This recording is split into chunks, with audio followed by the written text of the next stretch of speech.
August 5th, 1532, Western Hungary. The sun had not yet cleared the eastern ridge when the earth began to tremble. Not the violent shudder of an earthquake, something slower, something deliberate. A low, rhythmic pulse that moved through the soil like a heartbeat. A heartbeat belonging to something vast and terrible and utterly without mercy. The farmers who had not yet fled pressed their palms flat against the ground and felt it coming through their fingers. The synchronized footfall of 100,000 men. The iron-rimmed wheels of siege cannons grinding through the dry summer roads. The muffled percussion of 10,000 hooves. The sound had been building for 3 days. By dawn on the 5th of August, it filled the air like thunder that refused to break. From the crumbling walls of Kőszeg, a small, almost embarrassingly modest border fortress in the green hills of Western Hungary, barely a few miles from the Austrian frontier. A man named Nikola Jurišić looked east and saw what was coming. The army of Sultan Suleiman the Magnificent stretched across the Hungarian plain like a jewelled serpent. Banners of crimson and gold rippling in the morning heat. The flash of 1,000 lance tips catching the first light. Regiment after regiment flowing over the hills in a column so long that its tail still rested on the far side of the Drava River, while its head pressed against his walls. 100,000 men, perhaps more. He had 800.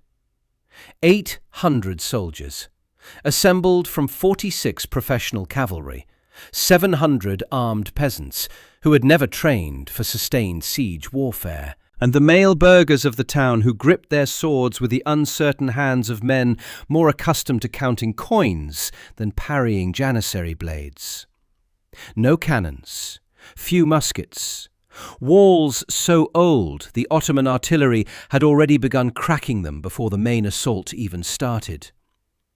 Inside, 1,800 women and 2,300 children, sheltering in the church of St. Jakob, praying to a saint who seemed, from the outside, to have very little reason to answer. The arithmetic was not simply unfavourable, it was obscene. But here is what you need to understand.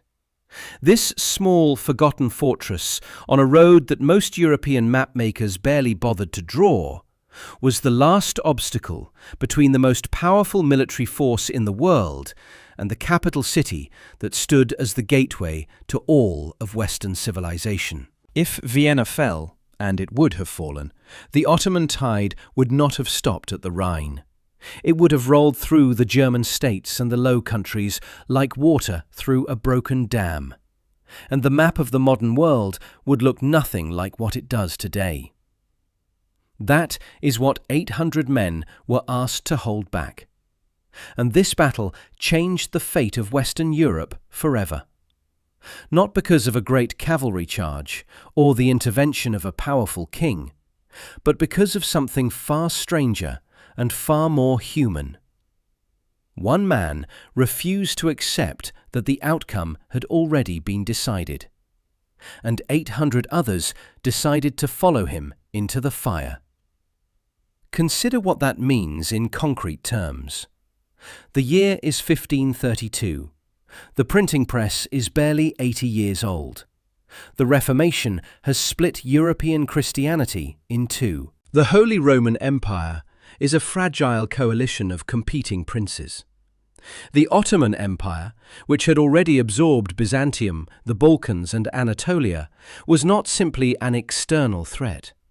It was, to the people living in its shadow, an existential force of nature, something that consumed kingdoms the way fire consumes dry grass, and left nothing behind that resembled what had stood before. The men on those walls understood this. They had grown up in a Hungary that had been consuming itself for 6 years since Mohács. They had watched the Ottoman army eat their country from the inside out. They were not defending a strategic abstraction. They were defending the ground beneath their feet and the people sheltering behind them. Every man standing on that wall had a specific name for what he was protecting. This is the Siege of Kőszeg. To understand why Kőszeg mattered, you first have to understand why Hungary was bleeding. 6 years before the siege, on August 29, 1526, the Kingdom of Hungary died on a field called Mohács, and it died badly. King Louis II of Hungary rode into battle against the Ottoman army of Suleiman the Magnificent with roughly 25,000 men, a cavalry force that was brave and hopelessly outmatched. The battle lasted less than 2 hours. By the time the afternoon sun began its descent, 15,000 Hungarian soldiers lay dead on the plain. Among them, the flower of the Hungarian nobility, dozens of bishops, and King Louis himself, who fled the field on horseback, fell into a rain-swollen stream under the weight of his armour, and drowned. Childless, 29 years old, taking the independent Kingdom of Hungary with him into that dark water. Into the void stepped 2 men who hated each other with the particular intensity of rival claimants to a suddenly vacant throne. The first was Archduke Ferdinand I of Habsburg, brother of the Holy Roman Emperor Charles V, who had married Louis's sister and therefore claimed the Hungarian crown. The second was John Zápolya, a Transylvanian magnate who had the advantage of actually being in Hungary when the throne went empty, and the far more consequential advantage of having Suleiman the Magnificent standing behind him. Suleiman had already decided that a weak and divided Hungary served Ottoman interests far better than a unified one. Hungary cracked down the middle. The western strips became Royal Hungary under Ferdinand. The Central Plains fell under Ottoman military occupation, with Buda flying the crescent flag. Transylvania in the east became Zápolya's domain, nominally independent, actually an Ottoman client state. The Hungarian people lived in the cracks between 3 empires, and those cracks were not comfortable places. Ferdinand launched a counterattack in 1530. His forces pushed east. They reminded Suleiman momentarily that the Habsburg Empire was not nothing. But it was a provocation, and Suleiman the Magnificent, who had personally conquered Belgrade and Rhodes and Baghdad, whose campaigns stretched from the Persian border to the gates of Vienna, did not respond well to provocation. Imagine him in the winter of 1531, in the Topkapi Palace in Constantinople. He sits on silk cushions in a room where the walls seem to glow from within. Around him stand his viziers and commanders. Someone reads him the reports from Hungary, Ferdinand's gains, the setback in this valley, the loss of that town. He listens. His face reveals nothing. He says very little. He does not need to say much. He is already deciding. The 5th Imperial campaign, Sefer-i Humayun, would be the answer. The 1529 failure at Vienna had not been forgotten. This time the army would be larger, the preparations more thorough. Vienna would fall. Standing at Suleiman's right hand was his Grand Vizier, Pargala Ibrahim Pasha, a man who had risen from Greek Christian origins to become the most powerful person in the Ottoman Empire after the Sultan himself, through a combination of genuine brilliance and the particular luck of having been Suleiman's childhood friend. Ibrahim was a commander who read a battlefield the way a musician reads a score. He was also a man who had begun to believe too completely in his own judgment. When his scouts described Kőszeg to him, thin walls, no real garrison, flat terrain, Ibrahim filed it away as a 2-day problem.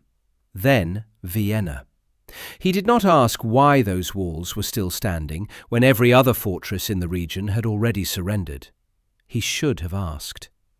The man who would answer that question was preparing to fight a battle he had no hope of winning. Nikola Jurišić was born around 1490 in Senj, a Croatian city on the Adriatic. He had spent his adult life on the violent frontier between Christendom and the Ottoman Empire. Not the grand strategic frontier of imperial policy, but the grinding daily frontier of raids and counter-raids, of small fortresses lost and sometimes recaptured, of diplomacy conducted at knife point. In 1530, Jurišić had been sent to Constantinople on a diplomatic mission, to negotiate with Suleiman and with Ibrahim Pasha in person. He had sat across from the Grand Vizier. He had read Ibrahim's face. He had, according to one account, once saved Ibrahim's life during a hunting expedition. The precise circumstances lost to time, but the fact of it noted in contemporary sources. He knew his enemy. And when the previous Castellan of Kőszeg fled at the approach of the Ottoman horde, taking whatever dignity the garrison had left with him, Jurišić did not follow. He called his men together, the professionals and the amateurs, the soldiers and the burghers, the people who had trained for this, and the people who had never been less ready for anything in their lives. He did not give them a speech full of glory and honour. He was not that kind of man. He told them directly, "The Ottomans are coming, and there are a great many of them, and we do not have the weapons to defeat them in open battle. But we can slow them. We can make them bleed for every hour, every stone. And every day we hold them here is a day Ferdinand's army in Regensburg uses to prepare Vienna's defences. We hold this gate, or we give them the road to everything." His 46 hussars looked at the 1,000 burning campfires beginning to appear on the eastern horizon. They looked at their walls, they looked at each other, and they stayed. Now, before the preparation, you must truly understand what was coming for them, because the numbers are easy to state. But numbers do not convey what it meant to stand on those walls and know what was rolling across the plain. The Ottoman army of 1532 was the most sophisticated military machine the world had assembled, a system refined over 2 centuries of continuous conquest, staffed at every level by men who had known nothing but war. At its core, 15,000 janissaries, the Sultan's household infantry, recruited as children from Christian families across the Balkans, trained from boyhood in nothing but killing, absolutely loyal, absolutely disciplined, absolutely lethal. A janissary regiment in formation was not something a rational assessment of military history prepared you for. Former enemies described the experience less like battle reports and more like accounts of natural disasters. Supporting them, Anatolian and Rumelian cavalry, tens of thousands strong, encircling battlefields with smooth mechanical efficiency. Akunji raiders and Tatar horsemen ranging 50 miles ahead of the main army, burning crops, destroying wells, stripping the countryside of anything that might supply a defender. And the artillery, not the crude bombards of an earlier era, but sophisticated bronze siege cannons maintained by trained engineers who understood the precise mathematics of turning stone to rubble. 17 fortified towns and castles had already fallen on the route to Kőszeg. Some surrendered without a shot. Some lasted hours. A few managed 2 days before the inevitable calculation, lives against stone, produced its inevitable answer. Some were stronger than Kőszeg, many better armed and better garrisoned. None of them had had Nikola Jurišić. To fully appreciate the dread of those first days of August, consider the human texture of what the Ottoman approach meant in practice for the people inside Kőszeg's walls. The Tatar light cavalry, the Akinci raiders who ranged ahead of the main Ottoman force like the leading edge of a weather front, had already swept through the surrounding countryside. The villages were empty of anyone who had somewhere else to go. The wells outside the walls were poisoned or fouled. The crops that had been ripening in the August heat were burned or stripped. The roads were closed in every direction. There was no communication with the outside world. Ferdinand had not sent word. No relief column had appeared on the western hills. The garrison of Kőszeg, in the first days of August 1532, existed in a bubble of isolation, surrounded by the largest military force any of them had ever seen or ever would see, and the bubble was getting smaller every hour. No one, looking at the situation in the first days of August 1532, believed that Kőszeg would hold. Not Ferdinand, already retreating to Regensburg to assemble what he hoped would be a Christian coalition capable of defending Vienna once Kőszeg fell. Not Ibrahim Pasha, thinking past the small fort to the glittering prize beyond. Not the chroniclers who set down their first entries about the siege with the resigned certainty of men noting the date of a foregone conclusion. And yet, the fortress of Kőszeg was not designed for the battle it was about to fight. It had been built in an earlier era of warfare, when walls were measured against scaling ladders and battering rams, not the bronze artillery that had been rewriting the mathematics of defensive architecture for the past century. The outer walls were thin enough that an experienced artilleryman, looking at them from a reasonable distance, could estimate within minutes how many rounds it would take to open a workable breach. The inner castle offered more protection, but not dramatically more. The fortification's relationship with modern siege warfare was, to put it charitably, historical. But Jurišić had been studying the ground since he assumed command, and he had found one thread of possibility. Kőszeg sat at the junction of the only viable road west toward Vienna through this corridor of hills. The approach routes funneled an attacking force in ways that reduced the advantage of overwhelming numbers. In the open field, 10,000 Ottoman cavalry could simply flow around 800 Hungarians and leave them irrelevant. Against walls, even thin walls, even crumbling walls, the calculus changed. Every man defending a breach was worth several times his equivalent in open battle.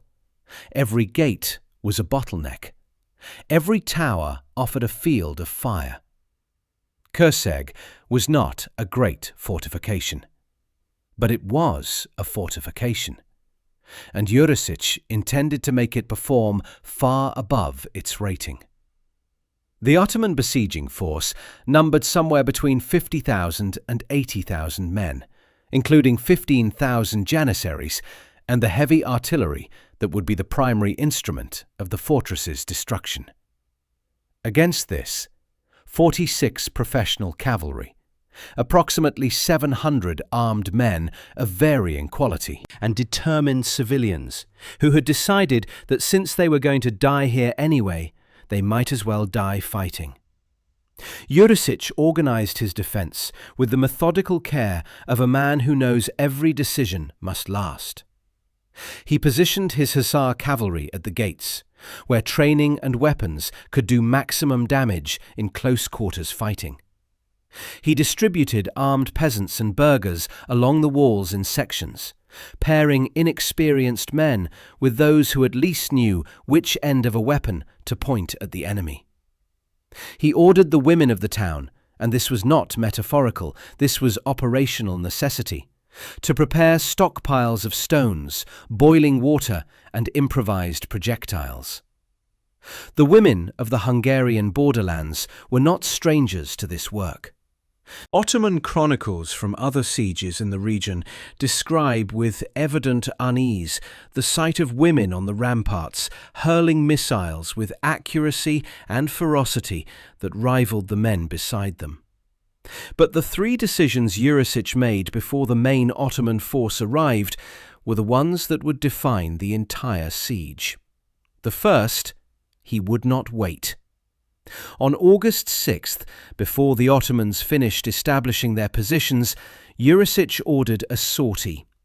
His cavalry burst through the gates at full gallop, crashed into forward elements of the besieging force, disrupted approach trenches that were just beginning to be dug, and withdrew with the speed the Hussars' training was built for.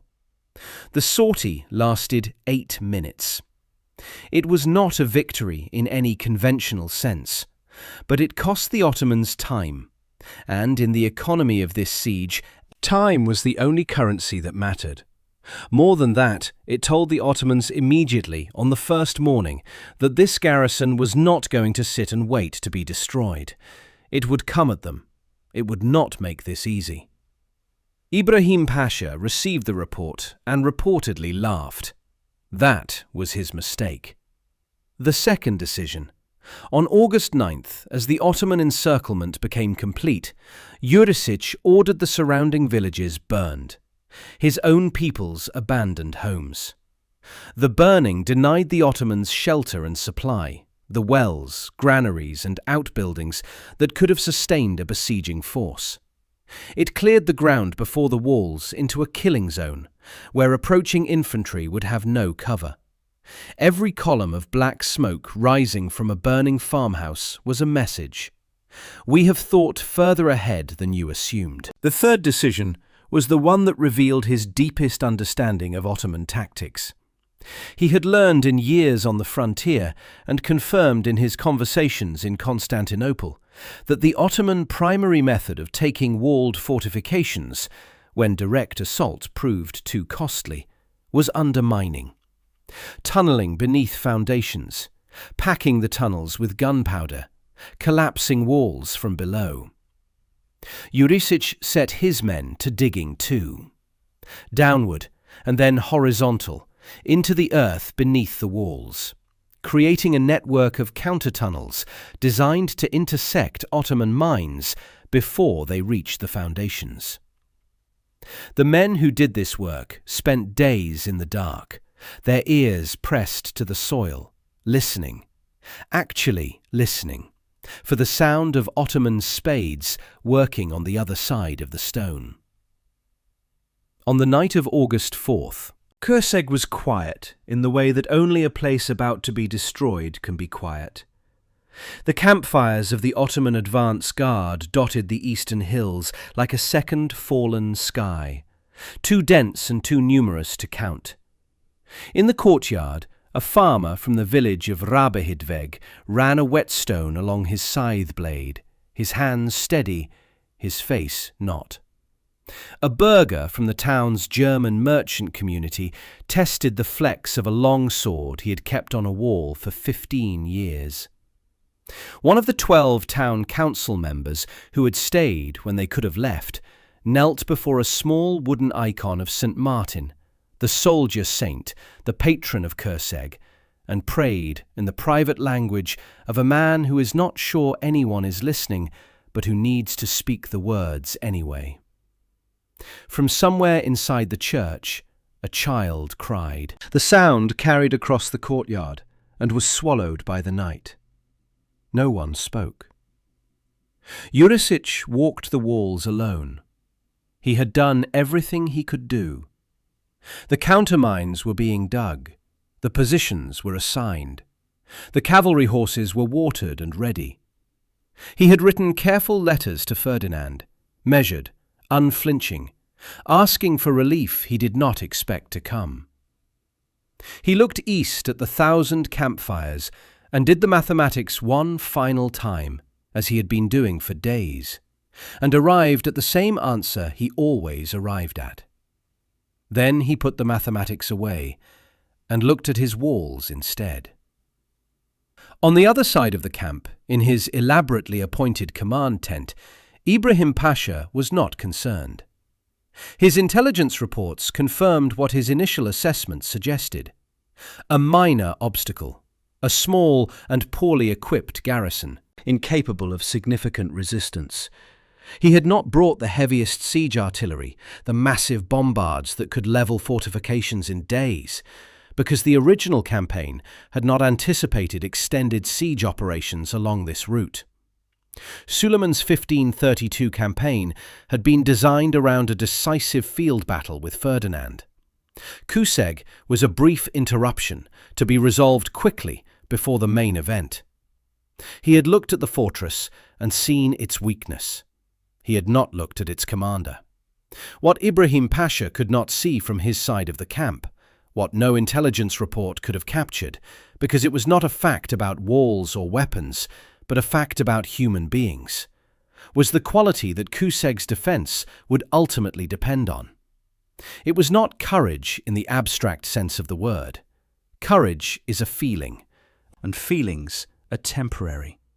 What Jurišić had built in those first days of August, in the meetings and the preparations and the wordless shared experience of men watching the campfires multiply on the eastern horizon, was something more durable than courage, a specific, collective refusal, a decision made by each individual separately and then confirmed by all of them together, that the outcome, already written in the numbers, did not obligate them to act it out, that the calculation could be done and set aside, that they would fight anyway, and then fight some more, and keep fighting until they could not, and see what happened after that. Ibrahim Pasha, in his genius and his certainty, had no category for this. Dawn broke on August 5th, 1532, and the world changed. The sound arrived before the men did, a low, continuous roar. Not the sharp crack of a single cannon, but the overlapping, compounding percussion of artillery firing from multiple positions simultaneously, each shot arriving a fraction of a second after the last, creating a sound that was less like individual explosions and more like a sustained geological event. The walls of Kőszeg absorbed the initial bombardment in the way old walls absorb everything. They cracked. Dust rose from the mortar joints in small, continuous plumes. A section of the outer parapet, the thinnest point, the place Jurišić had already identified as the most vulnerable, shuddered and shed a cascade of rock fragments into the courtyard below. Inside the walls, the sound became something physical, a pressure you felt in your sternum, in the fluid of your inner ear. The horses threw their heads and pulled at their tethers. The children in the church pressed their faces against their mother's clothing. The soldiers on the walls crouched behind the merlons and waited, in that particular suspended state between fear and action, where time moves differently and the body becomes very specific in its needs: water, air, the solid pressure of stone against your back. Jurišić moved along the walls. He did not run. Running would have told his men something he could not afford to tell them. He walked with the deliberate, unhurried movement of a man who has decided that demonstrating calm is as important as any tactical decision. Checking each position, speaking to each section leader, assessing each stretch of wall with the focused attention of a physician examining a patient he knows is seriously ill, but refuses to regard as terminal. The Ottoman advance guard encircled the fortress systematically, professionally, with the efficiency of men who had done this many times before. They established observation posts, blocked the roads, began the slow creep of approach trenches toward the walls that would eventually allow infantry to advance without full exposure. They were not in a hurry. They had no reason to be in a hurry. Jurišić was in a hurry. He understood, with the clarity that comes from having no good options, that the defence of Kőszeg depended entirely on never letting the siege settle into a routine. A methodical Ottoman operation would grind down his walls and his garrison at their chosen pace. Disruption was his only weapon. On August the 6th, without waiting for the encirclement to fully establish, he ordered the first sortie. His Hussar cavalry burst through the main gate at full gallop, hit the approach trench workers, scattered a forward supply dump and withdrew, moving fast now under Ottoman archery from 3 directions back behind the walls. 8 minutes. But the message was sent. On August the 7th, Ibrahim Pasha arrived with the main Rumelian army corps. The encirclement became total. From the walls, the Ottoman camp was now visible in all directions, an ocean of tents and horses and fires that seemed to have no far edge, that simply continued until it blurred into the horizon. On August the 9th, Jurišić ordered the villages burned. Every farmhouse, every granary, every structure in sight of the walls. Dark columns rose against the blue August sky, and they told the Ottoman command something the sortie had already suggested. This garrison intended to fight until nothing remained. On August 10th, Sultan Suleiman himself arrived, riding at the head of the Anatolian army corps. The full Ottoman force was now assembled. More than 100,000 men encamped around a fortress defended by fewer than 800. And on the exact same day the Sultan arrived to observe what was supposed to be a brief interruption, Jurišić launched his second sortie, specifically to recapture cattle that Tatar raiders had driven away in previous days. He got the cattle back. The message this sent was not merely symbolic. Ibrahim Pasha received the report about the livestock with considerably less equanimity than he had received the report about the first sortie. By the end of the first week, a pattern had established itself. Ottoman artillery hammered the walls from 4 sides. The Ottoman command sent formal messages demanding surrender. Jurišić received these messages, considered them with the seriousness they deserved, and declined. But the weeks were hemorrhaging Ottoman time, and somewhere in Regensburg, Ferdinand was assembling his army. August 13th arrived with the quality of a held breath, the particular atmospheric stillness that sometimes precedes violence, where even the air seems to be waiting for whatever comes next.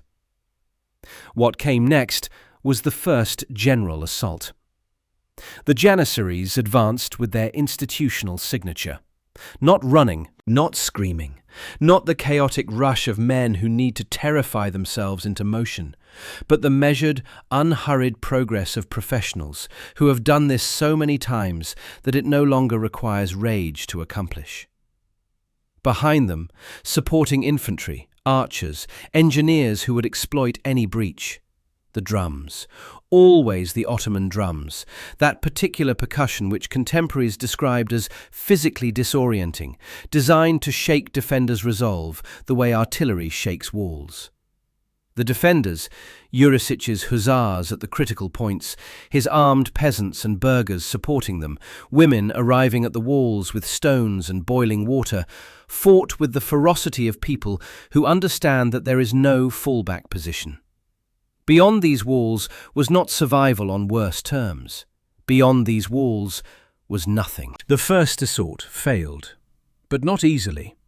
Nothing about the next days would be easy for anyone. The second assault came, failed. The third, failed.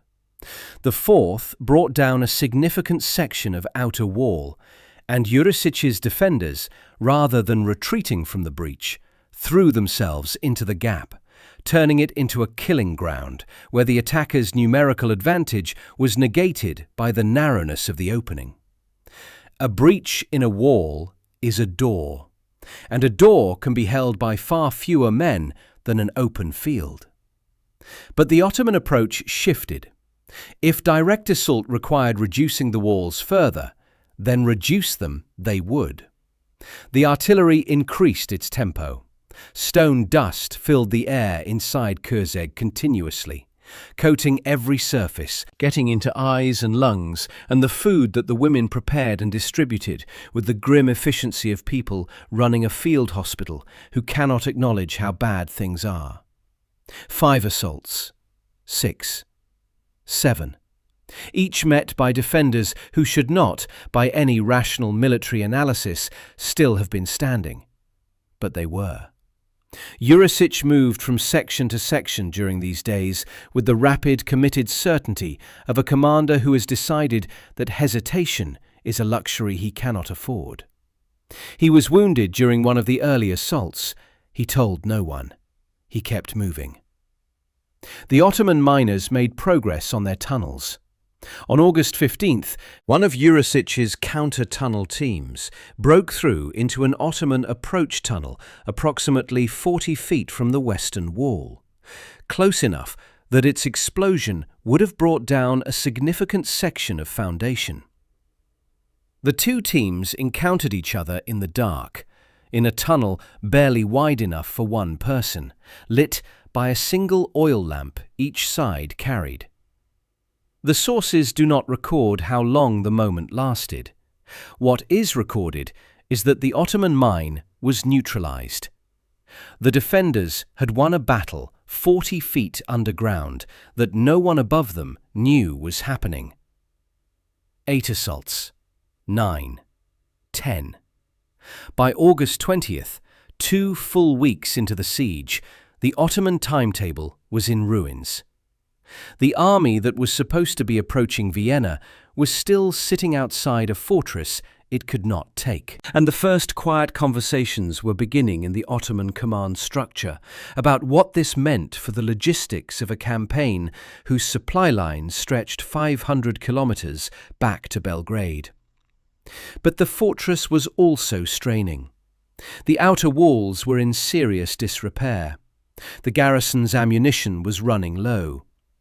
Jurišić counted his men each morning and found fewer of them. Not catastrophically fewer, not yet, but unmistakably fewer. He wrote another letter to Ferdinand. The character of the siege changed in the 3rd week. The Ottomans shifted their primary emphasis to the underground war, the systematic undermining of the fortress foundations that was, in theory, the most reliable way to bring down walls that had proven resistant to frontal attack. The heavy artillery continued above ground, but below ground, Ottoman engineers now operated multiple simultaneous tunnel systems, approaching from different angles, making the countermine effort exponentially more difficult. The nights inside Kőszeg became defined by sound, the distant, rhythmic scraping of Ottoman spades, audible through the stone floor at the lowest points of the walls, irregular and maddening in its inexorability. You could not see what was coming, you could only hear it. A scratching, grinding sound in the dark, getting closer or not getting closer.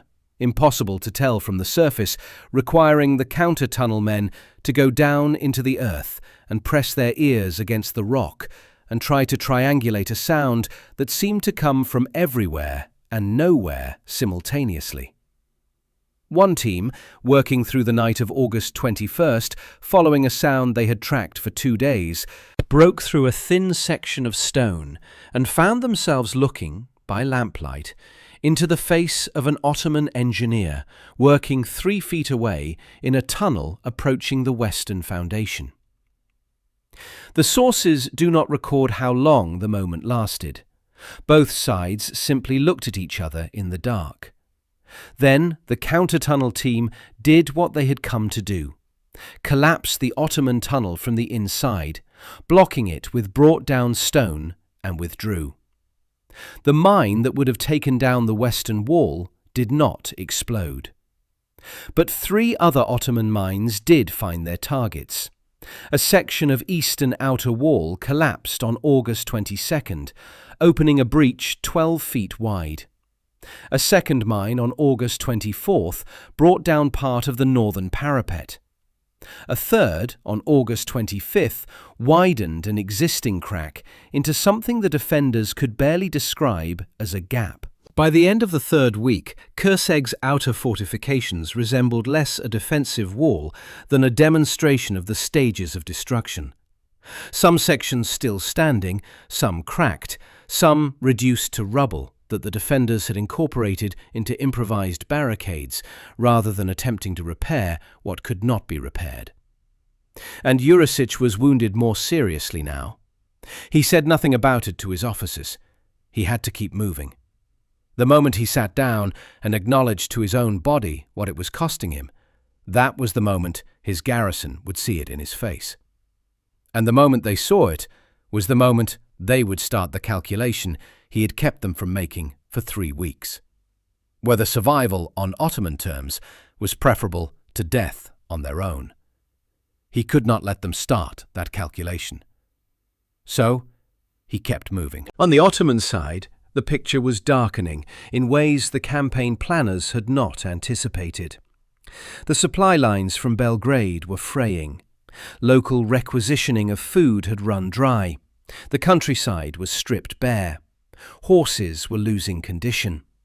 The Janissaries, who had a long and well-established tradition of making their displeasure with campaign conditions known to the High Command, were beginning to grumble about pay, about the purpose of spending 3 weeks killing themselves against a small fortress when Vienna was still 4 days' march away.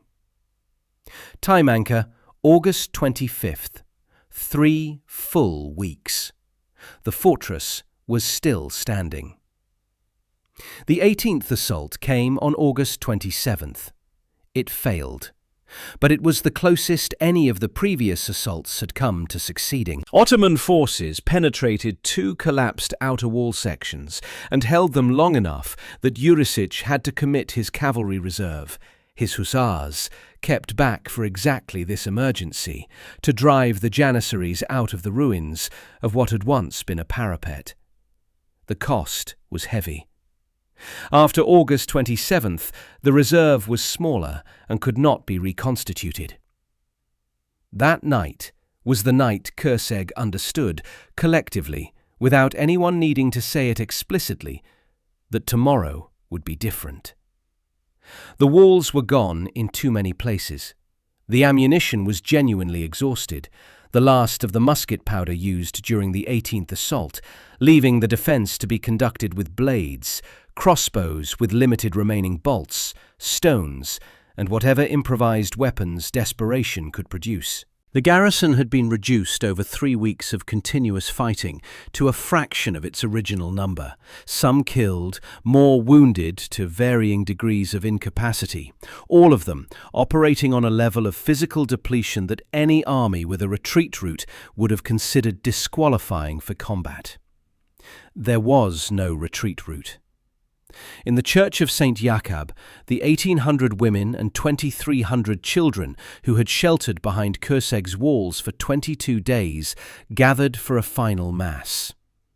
They had heard the walls falling for weeks.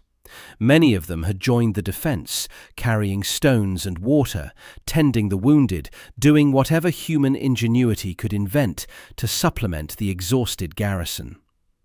They were not passive figures in this story. They were participants, and now they gathered in their best clothes, the women in dresses saved for feast days, the children scrubbed as clean as circumstances permitted, because if this was going to be the last morning, it was going to be faced with whatever dignity could be assembled. At 5 o'clock in the morning of August 28th, in the soft pre-dawn darkness, before the Ottoman drums began, a wedding took place. Marko Balint, a wealthy merchant, one of the 12 council members who had stayed when he could have left, a man who had spent 3 weeks organizing the civilian defense of Kőszeg with the practical competence of someone who understood logistics, even if he had never studied military strategy, married a woman named Margit. The ceremony was conducted in the Church of St. Jakub, surrounded by every person in Kőszeg who could fit into the building, in the flickering light of whatever candles remained. They said the words. The priest blessed the union in Latin, as he had blessed many unions before. 2 people, 1 beginning, the ancient promise of continuity in the face of everything that argues against it. Then the Mass, then the prayers, then the sun came up, and with it came the drums. The 19th assault began at dawn. It was different from everything that had come before.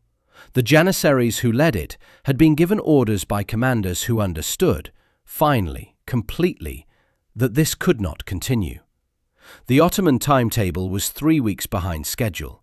The army was running low on supplies. The Janissaries were approaching open revolt. And beyond all of those factors, there was something that struck at the pride of every Ottoman officer.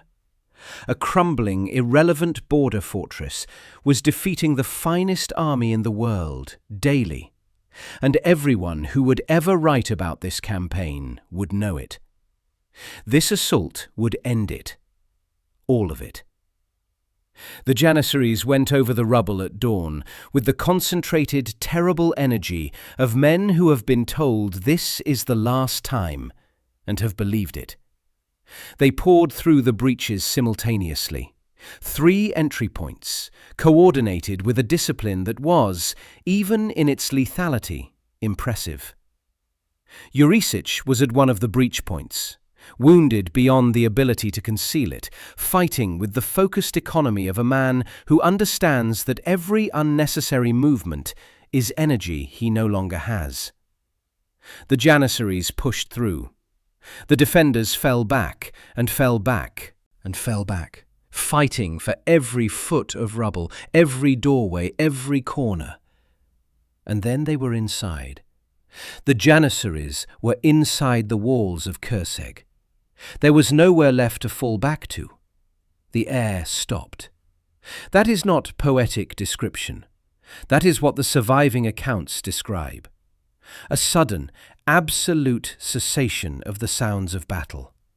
A silence so complete and so abrupt that it registered on every consciousness present as something categorically different from a pause between assaults. The Janissaries who had penetrated the inner yard stood in the rubble, among the fallen stones and the smoke and the desperate, bone-tired defenders, and something stopped them. The Christian accounts, recorded by Paolo Giovio, based on survivor testimony, say that the soldiers saw St. Martin of Tours appear in the sky. A mounted figure with a flaming sword, the patron saint of soldiers, riding from the east with a light that was not the morning sun.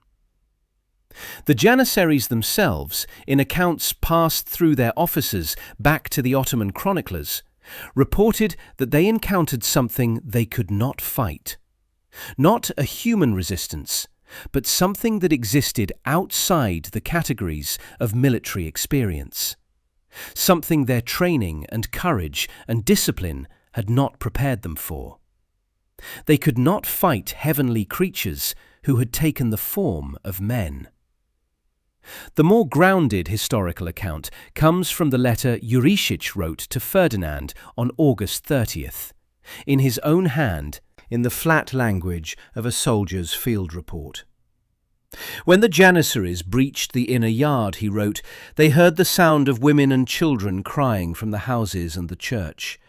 They heard it as a signal, as the sound of people who knew hidden soldiers were about to spring a trap. They believed they had walked into an ambush, and in the face of a threat they could not see or assess, they pulled back. Both accounts are, in their different registers, completely plausible. The Janissaries had spent 3 weeks fighting defenders who repeatedly, impossibly, refused to behave the way a garrison in their situation should behave. They had fought opponents who launched cavalry sorties when they should have been hiding, who burned their own villages, who fought Ottoman engineers underground with their bare hands. By August 28th, the psychology of the besieging force was not the psychology of men fighting an ordinary enemy. It was the psychology of men who had been fighting something they did not understand. The candlelight in the church windows, the crying of children, In that context, the imagination of even the most hardened professional could produce something that bore no relationship to the tactical reality. And perhaps it was also St. Martin. History has not definitively resolved the question. The Janissaries pulled back. The assault broke. The defenders, fewer now, depleted, standing in the rubble of a fortress that was more ruin than fortification, looked at each other across the inner yard and understood that something extraordinary had just happened. Jurišić leaned against a piece of fallen wall, alone for a moment, and breathed. The guns went silent on August 28, 1532, and the silence lasted long enough that everyone inside the walls of Kőszeg could hear their own heartbeats for the first time in 3 weeks. The human cost of what had been accomplished was enormous. The Ottoman sources, which were not in the business of recording Ottoman losses at sieges that had technically not succeeded, give no reliable figure for their dead and wounded at Kőszeg. Modern historical estimates, drawing on the intensity and duration of the 19 full-scale assaults and cross-referencing with Ottoman logistical records showing unusual supply consumption during this period, place Ottoman combat deaths somewhere between 2,000 and 5,000 men. An extraordinary number to lose against a fortress of this size and this garrison. And a number that explains, more than any other single factor, the visible frustration in the Ottoman High Command during the siege's final days. The garrison's losses are recorded only impressionistically. From the original 800 men capable of bearing arms, only a fraction remain standing. Some sources suggest fewer than 200 capable of continued resistance by the morning of August 28th. Though the accounting of capable stretches the word considerably after 3 weeks of continuous fighting. The women of the town, whose contribution had been real and sustained, had also suffered casualties. How many is not precisely known. Jurišić wrote his letter to Ferdinand on August 30th. 2 pages in the flat, organised language of a professional military report. He enumerated the assets he had started with and the assets remaining. He described the fortifications with the careful accuracy of a man who understood he was creating a historical record as much as an operational update. He noted that he himself was wounded. He asked for relief. He did not use the word miracle, though the events he described admitted no other conventional categorization. The negotiations that followed between Jurišić and Ibrahim Pasha, conducted through messengers in the careful language of men seeking a formulation that served both sides' immediate needs, produced what history records in 2 contradictory versions. In the first, preferred by Ottoman sources and serving Suleiman's need to present the campaign as a success, the fortress accepted nominal surrender. A small Ottoman force would enter Kőszeg, raise the Sultan's standard over the ruins, and the garrison would march out with honours.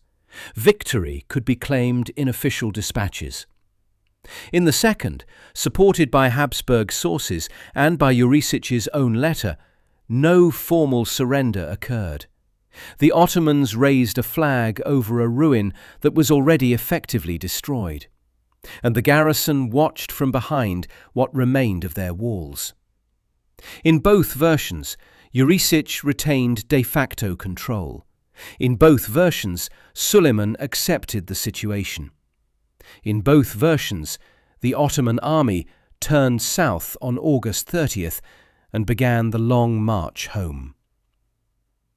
The battlefield outside the walls on August 31st was a landscape of impossible mathematics.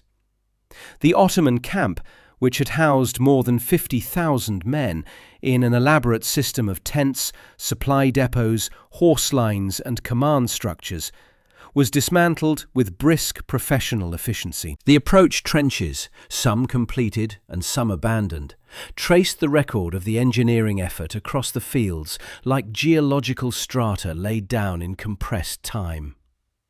The ground itself bore the evidence of what had been expended here.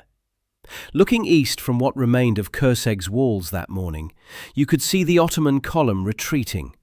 Not running, not routed, retreating, which was its own kind of statement about what had happened here. The finest army in the world was walking away from a town it could not take. Inside the walls, the women came out of the church of St. Jakob with the children. They walked into the courtyard and looked at the damage. No source that recorded this moment notes that anyone cried. They had been doing what needed to be done for 3 weeks, and they continued doing what needed to be done, caring for the wounded, beginning the assessment of what remained, accounting for who had survived and who had not. Margit, who had married Marco Balint at 5 o'clock in the morning of the worst day, found her husband alive in the rubble of the inner yard. The September rains that the Ottoman command had been watching approach from the northwest arrived on August 31st, the day after the main force began its withdrawal. The roads that had been passable for heavy artillery in the dry August heat became the particular kind of Hungarian mud that swallowed wagon wheels to the axles and turned organized retreats into exercises in logistical improvisation. The Ottoman army withdrew as it had done everything else in this campaign, professionally, competently, and, for the first time since the campaign began, with a speed born not from confidence but from necessity. The longer they stayed, the worse the roads would get. The supply lines were already threadbare. The janissaries were already on the edge of something that could not be managed from a stationary camp in western Hungary. From every direction that mattered, the Ottoman army turned south and did not come back. The Truce of Constantinople, signed on July 22, 1533, ended 8 years of active conflict between the Habsburgs and the Ottomans. Ferdinand acknowledged limits on his territorial ambitions. Suleiman acknowledged Zapolia's kingship in eastern Hungary. Both sides described the agreement as a victory. Behind the careful diplomatic language lay a simple reality. The Ottoman campaign of 1532 had not achieved its objective. Vienna had not fallen. And the reason Vienna had not fallen was that Nikola Jurišić had held a small fortress for 25 days against all reasonable expectation. Suleiman the Magnificent would never besiege Vienna again. He campaigned for another 3 decades, in Persia, in the Mediterranean, in Hungary. But the second great Ottoman assault on the heart of Western Europe, the campaign designed to be the definitive answer to Habsburg resistance, had been broken not by a great army or a decisive battle, but by 25 days of impossible defence, at a fortress that barely warranted a footnote in most campaign histories. Jurišić was elevated to baron. In 1538, Ferdinand appointed him supreme commander of the entire Habsburg border. Not a single castle, but the whole strategic architecture of the system designed to hold back future Ottoman advances. He spent his final years as a confidential military advisor at the Imperial court in Vienna. He died in 1545 in Kőszeg, the fortress he had saved, the town whose name he had made a permanent entry in the history of European survival. The castle bears his name to this day. What Kőszeg represents in the longer arc of history is something that conventional military analysis struggles to fully capture, because it does not fit the categories that military analysis prefers. It was not decisive in the sense that Austerlitz or Stalingrad were decisive.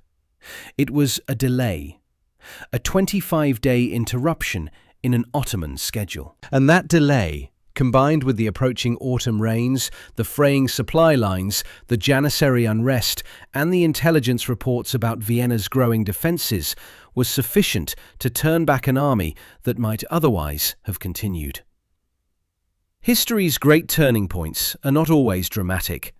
Sometimes they are a man in a ruined fortress fighting with 46 cavalry and 700 farmers against the world's most powerful army, winning not by defeating the enemy, but by refusing day after day to be defeated. The bells of Kőszeg have rung every day at 11 o'clock in the morning since 1777. Every church in the town, every day, without exception, for almost 250 years. The tradition commemorates the hour when the last Ottoman soldiers left the vicinity on August 28, 1532.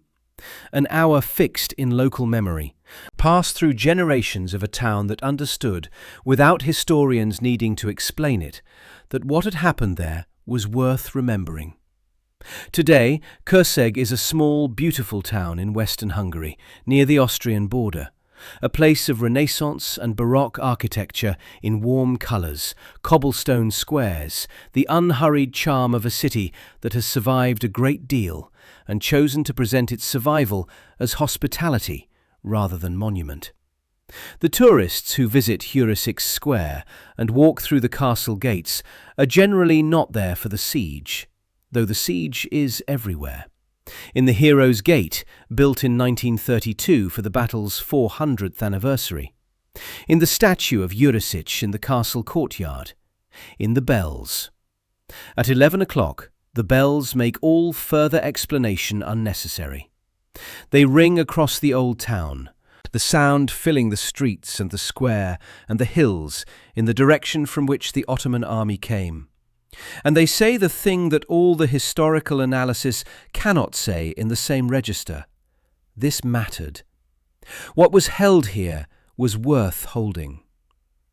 800 people standing in a ruined fortress against 100,000, fighting not for glory or conquest, but simply to keep the door closed for one more day. And then one more day after that. This is what history sometimes asks of ordinary people. And this is what ordinary people sometimes rise to. Centuries later, standing in the courtyard of the castle on a quiet August morning, listening to the sound roll across the rooftops and into the hills beyond, it is possible to hear in it something that has nothing to do with the political history of the 16th century. Something older and simpler, understood by the 46 hussars who stayed when they could have left, by the 700 farmers who climbed walls they knew would not hold, by the women who brought stones to the ramparts, and the merchant who married his bride at 5 in the morning while the drums began again outside. That sometimes refusing to be defeated is the same thing as winning.